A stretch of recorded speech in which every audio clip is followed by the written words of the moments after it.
तार तान्ने काम भइराखेको छ।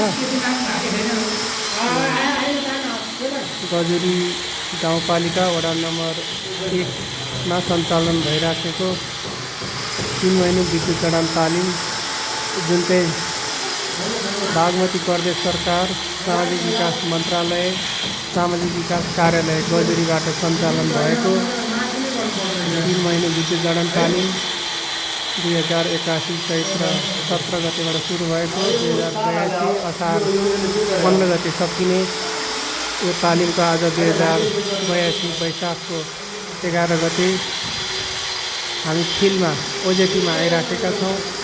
सबै परीक्षार्थीहरू काम गर्न उत्सुक छन्, उत्साही छन्। तार तान्ने काम भइराखेको छ। सबैजना हुनुहुन्छ, कोही पल्लो कोठातिर, कोही वल्लो कोठातिर, कोही ग्राइन्डर मेसिन चलाउँदै, कोही तार तान्दै, कोही भित्तामा पाइपहरू फुटाउँदै पाइप दबाउँदै आफ्नो काममा तल्लीन हुनुहुन्छ।